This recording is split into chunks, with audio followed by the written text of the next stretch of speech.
जो अपने रक्त की एक एक बूंद को तपा के पानी बना के जो पैसा कमाता है और उसको ठग लोग, बेईमान लोग अपनी चालाकी से, चतुराई से किसी से छीन लेते हैं या वो अपने लिए उसको प्रयोग करते हैं, क्या तुम सोचते हो कि वो पैसा उसको सुख दे देगा? उसको कभी सुख नहीं देगा। आप सभी को प्यार भरी राधा स्वामी। देखिए, जो आज का सत्संग का विषय है उसमें महाराज जी ने बताया कि अगर हम ठगी, बेईमानी, छल कपट करके खाते हैं या अपना पेट भरते हैं तो उससे हमारे जीवन में क्या क्या समस्या आएगी। और साथ ही महाराज जी ने बताया कि अगर हमें प्रभु के चरणों में मन को लगाना है तो हमें इतना कुछ करना चाहिए कि हमारा मन एक जगह टिक जाए।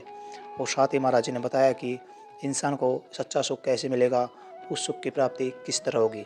तो चलिए आपका कीमती समय लेते हुए सत्संग को शुरू करते हैं।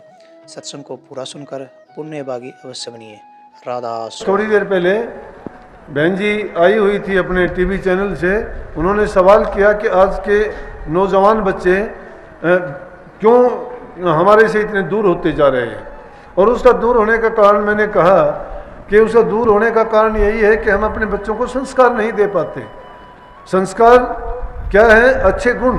और अच्छे गुण कहाँ पाता है इंसान? परिवार में ही पाता है, समाज में ही पाता है। जो समाज से बाहर रहता है वो या तो पशु होता है या फिर कोई फकीर महात्मा ही दूर रह सकता है, लेकिन समाज में रह के ही समाज की में अपने इंसान आवश्यकताओं को पूरा कर सकता है और समाज से ही वो सारे अपने संस्कार लेता है, उसी से अपने हर प्रकार के जीवन की, चाहे वो सामाजिक है, पारिवारिक है, धार्मिक है, हर प्रकार का ज्ञान उन्हीं से प्राप्त किया करता है। अब बच्चों से हमारी दूरी बन जाती है। आज के इस युग में हम किस बात को ज़्यादा महत्व, अर्थ को देते हैं, धन दौलत के पीछे भाग रहे हैं, मानसिक शांति नहीं है किसी को भी, और उसके लिए ना हमें अपनी संतान की परवाह है। संतान भी क्या जब पैदा की है तो उनके लिए भी हम ये सोचते हैं कि ये करें वो करें, लेकिन ये नहीं सोचते कि जो काम हमें करना चाहिए था वो हम उससे बहुत दूर जा रहे हैं।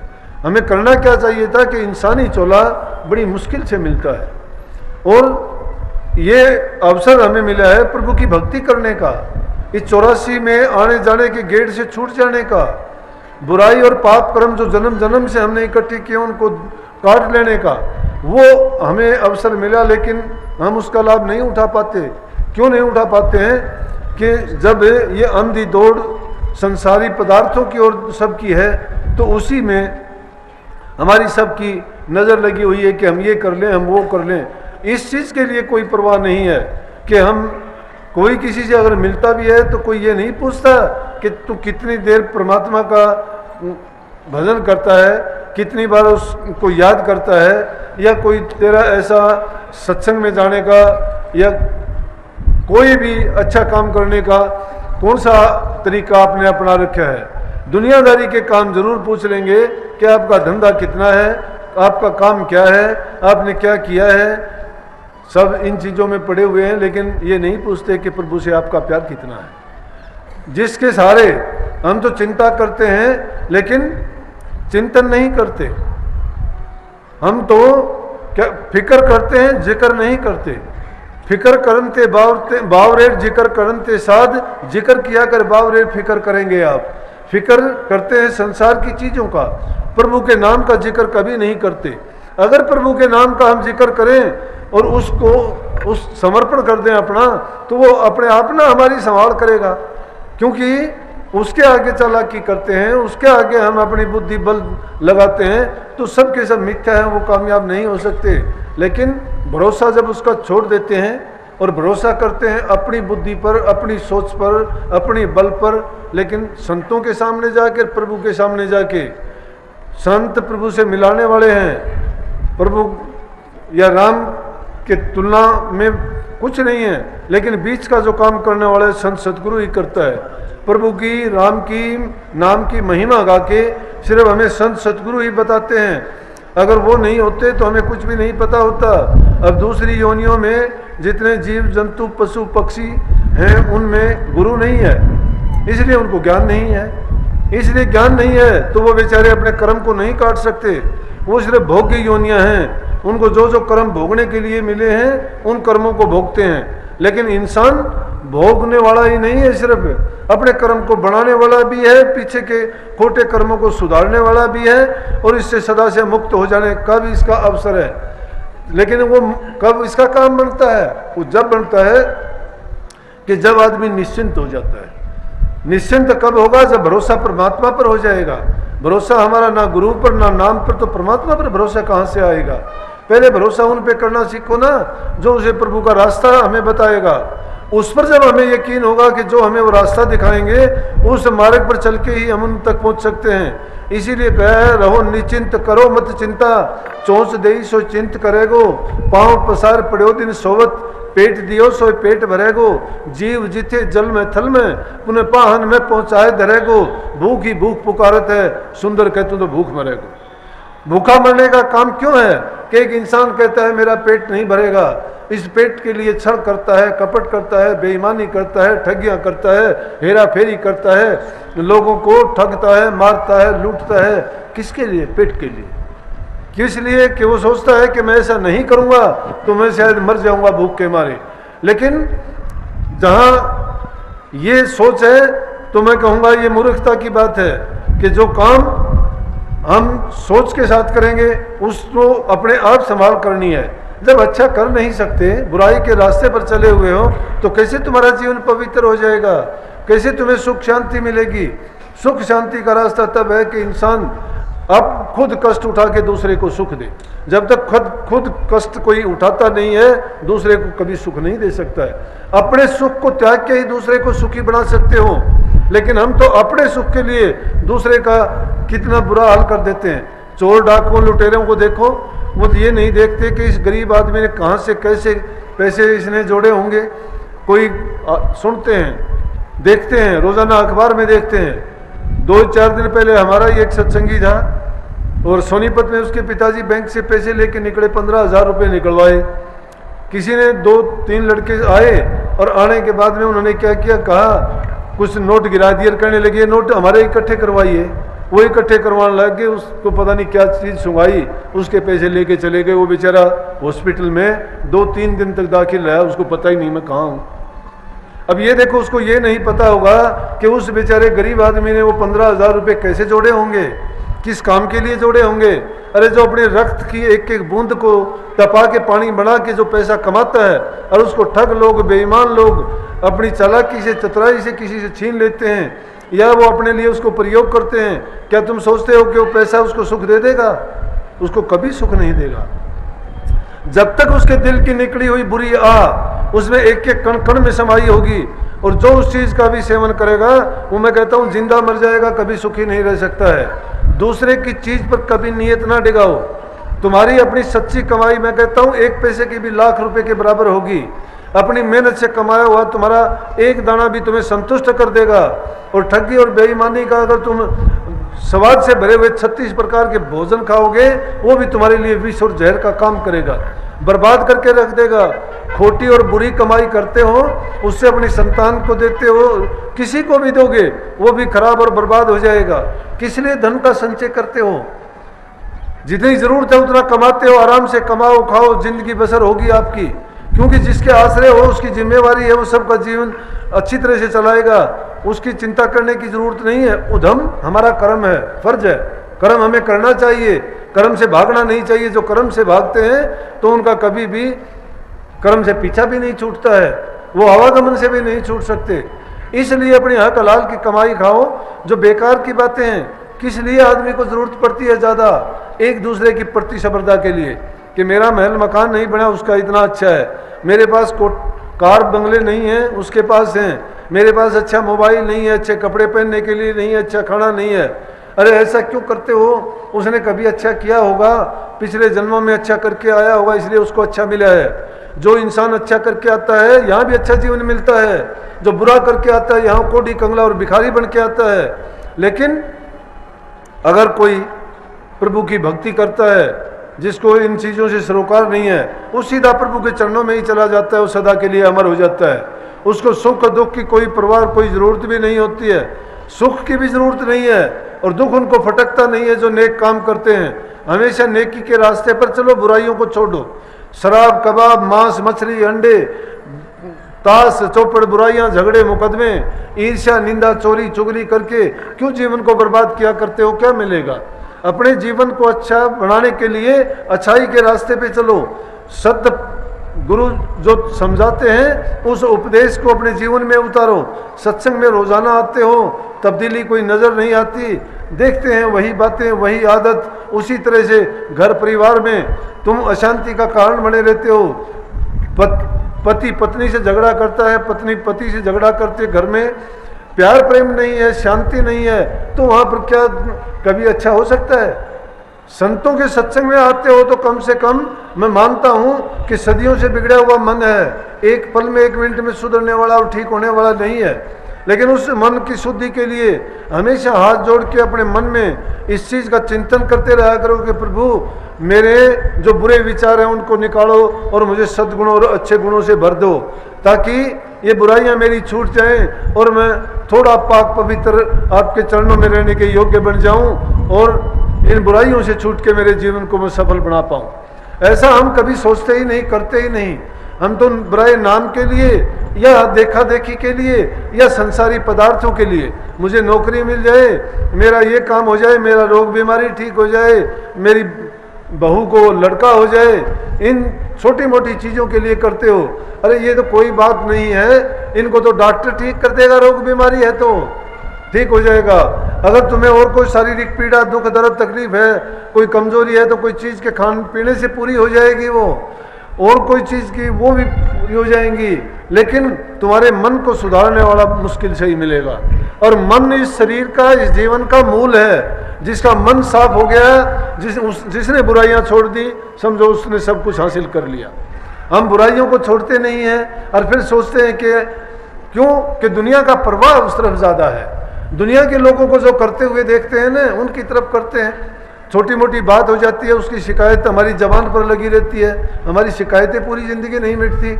अरे कभी यकीन किया करो प्रभु पर, और उन पर भी ये सोचो कि जैसा मैंने किया था वैसा परिणाम मेरे सामने है, दोष किसका है? जब दोष किसी दूसरे का नहीं है, फिर शिकायत किससे करनी है? शिकायत तो जब करो जब किसी ने तुम्हें दुख दिया हो। वो दुख नहीं देता है, प्रभु की इच्छा समझो, उसकी मौज को समझो। परमात्मा की मौज क्या होती है कि वो हमारे कर्म फल हमें दे के भेजता है कि तूने जैसे कर्म किए उस कर्म को तू अपने आप पूरा कर, भोग उसको। लेकिन जब तकलीफ होती है तो हम गुरु को, परमात्मा को, देव को, पितृ को, सब मंदिर मस्जिद गुरुद्वारों में मत्था रगड़ते हैं और जाके कहते हैं कि मेरा दुख मिटाओ, मुझे ठीक करो, मुझे इस पीड़ा से निकालो, ये परेशानी मेरी दूर होनी चाहिए।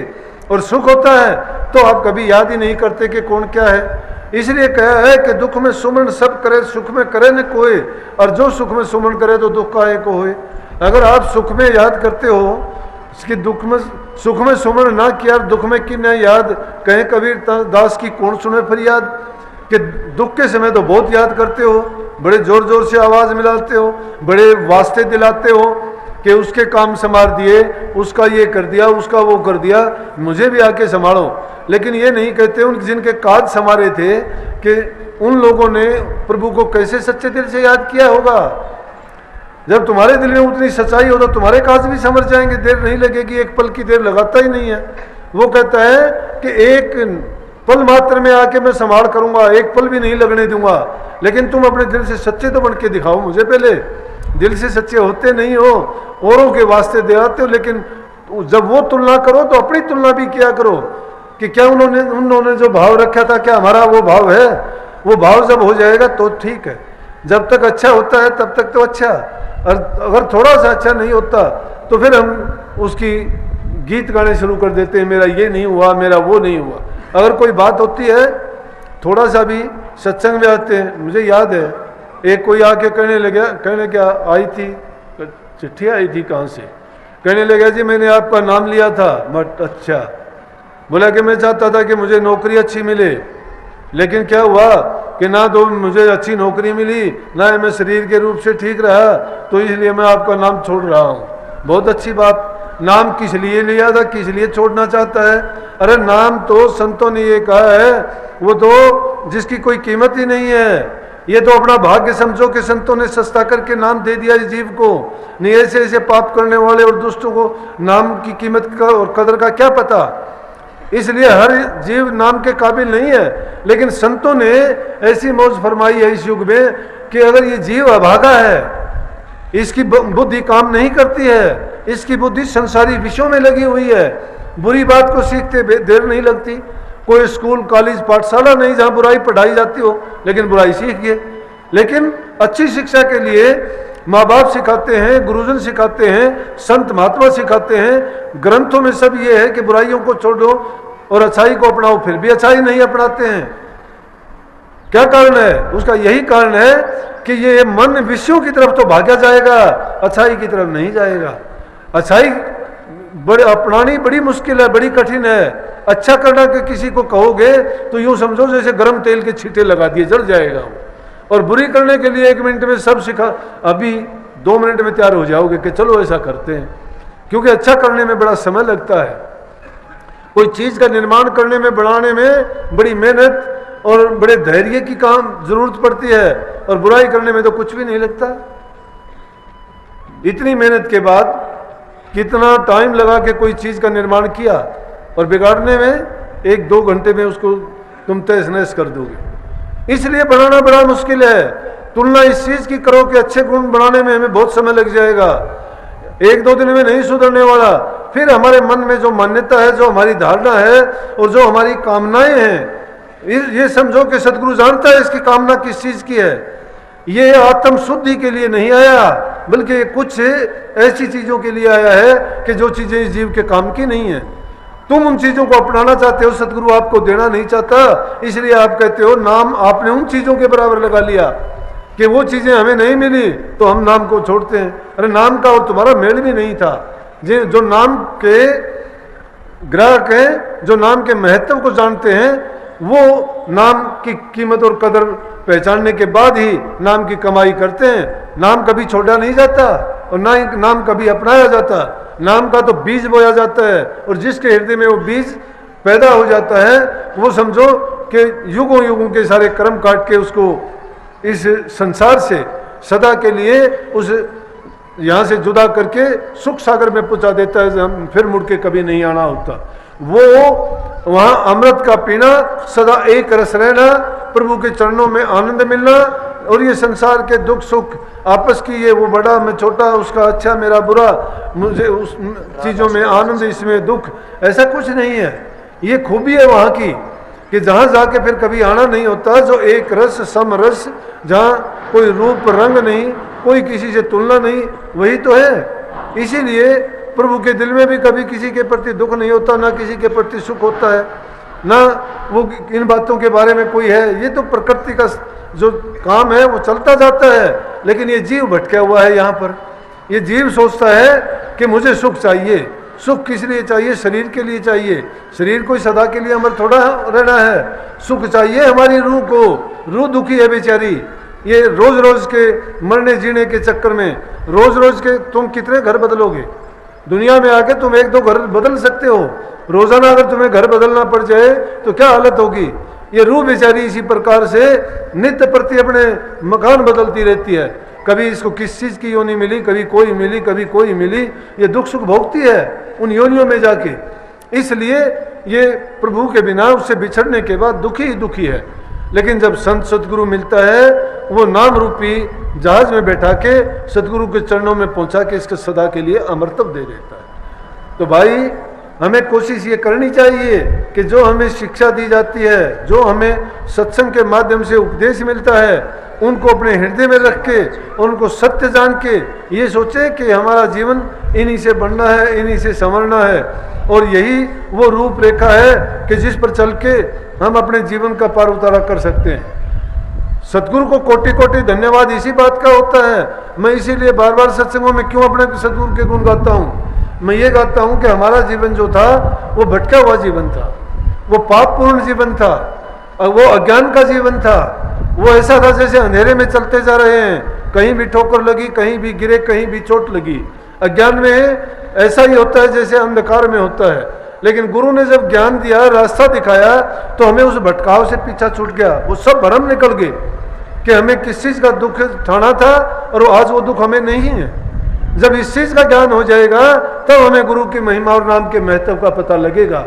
जब इस चीज़ को हम समझ जाते हैं तो ही हम अपने जीवन को सफल और कामयाब करने का प्रयत्न भी करते हैं। तो मौसम चाहे कैसा भी था, प्रभु ने कृपा की, सदगुरु ने बड़ी दया करी कि सत्संग के लिए हमें अवसर दे दिया। अच्छा टाइम से सत्संग हो गया भाई, तकलीफ हुई होगी आपको, लेकिन तकलीफ जब सत्संग सुनते हो तो भूल जाते हो, कोई बात नहीं। अब सबको आशीर्वाद है, सब खुश रहो और अपने मन को प्रभु भक्ति में, नाम में लगाओ। दिन प्रतिदिन आप ज़्यादा से ज़्यादा नाम भक्ति में आगे बढ़ो। सबको आशीर्वाद। राधा। सत्संग को पूरा सुनने के लिए का बहुत बहुत धन्यवाद। हम आशा करते हैं आपने सत्संग को बड़ा ही ध्यान से सुना होगा। कृपया सत्संग जो बातें जो प्रवचन महाराज जी ने बताए हैं, उन प्रवचनों को अपने जीवन में अवश्य उतारिए और अपने जीवन को अवश्य सुधारिए। और साथ ही अगर आपको सत्संग अच्छा लगा तो कमेंट बॉक्स में प्यार भरी राधा स्वामी लिखकर पुण्य भागी अवश्य बनिए। मिलते हैं जल्दी एक नए सत्संग के साथ, तब तक के लिए राधा स्वामी।